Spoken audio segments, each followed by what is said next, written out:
So for the last couple of years, we've already been getting used to paying with our phones. You know, if you got a credit card on your phone, you have a Google Pay, Apple Pay, whatever, you're using that.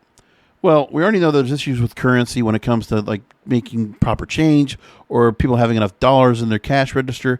And that cash is something that might be something we're not going to get used to, having that paper currency. That might be something that might go by the wayside.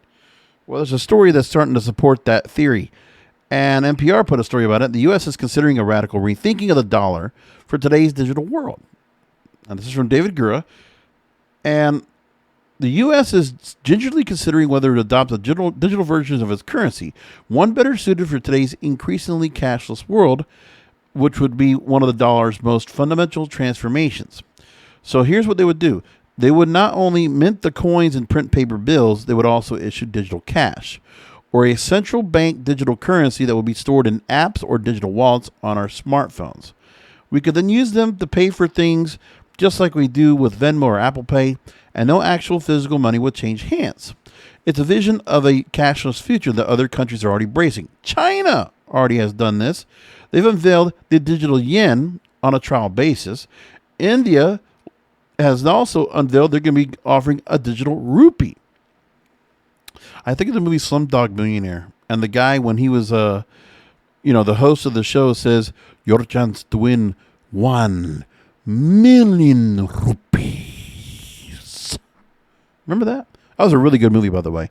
Really good movie. So now the U.S. is weighing if they want to get in the game.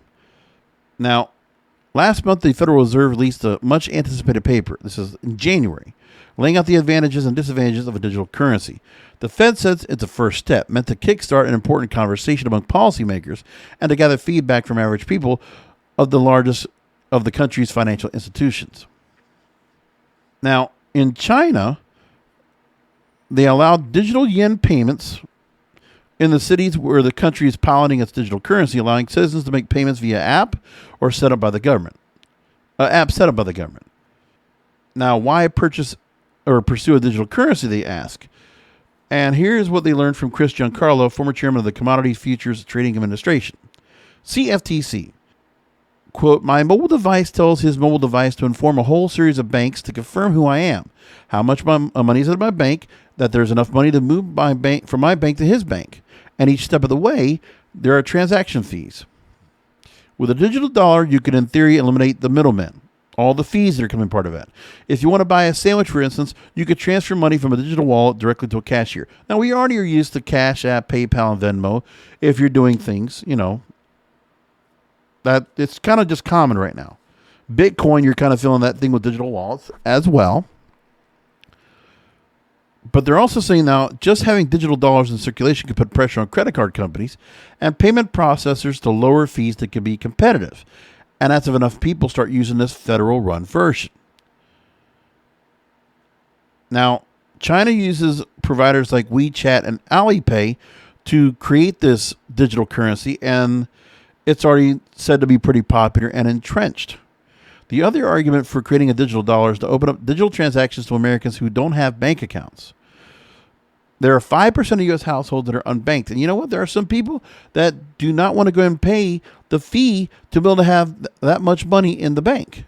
That's another thing that's being said too. For some people, they don't want to do that. The other part is it would make it easier for the federal government to distribute benefits to poorer Americans, right? Having a digital dollar in place during the pandemic could have allowed the government to transfer money directly into digital wallets. So, welfare. EBT would be done digitally instead of doing an EBT card. It's an EBT app. Now, there are challenges with it that they say is privacy. The Fed would implement and oversee the project, and a central bank could accrue a vast amount of data, giving the central bank more visibility into everyone's financial life. And that could be useful to regulators who want to combat money laundering. For example, it would raise serious privacy concerns. And there would be questions about how the government knows about each individual and also how much it can act to restrain activities by individuals. Yeah, and we already know there's people that are scamming pretty well for those that ask for codes and things like that. That would kind of make the scammers, it might make things a little bit easier for them. Or to be able to hack it. The hacking we haven't talked about yet, but that's another thing you have to worry about. Now, they also said that the U.S. government would actually need to modernize the country's financial infrastructure to stave off attacks. So Federal Chair Jerome Powell and his colleagues are moving ahead. The Federal Reserve Bank of Boston is expected to release results of their research into the technological challenges associated with implementing this digital currency system. And it would take 5 to 10 years to introduce, but experts say they argue policymakers should not sit idly by. And then they're saying it's because the other countries are already going ahead with this.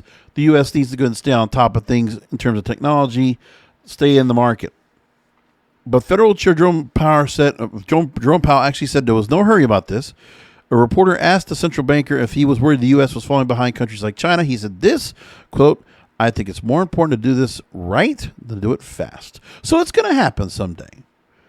Digital currency will not be something we're going to deal with all the time, but it's much like we see in other movies, like in sci-fi. We're going to see cars in the air sometime, and digital currency will be a thing down the line, and they're already talking about it. So the future's coming up. Anyway, I'll leave it there, and I'll talk to you next time.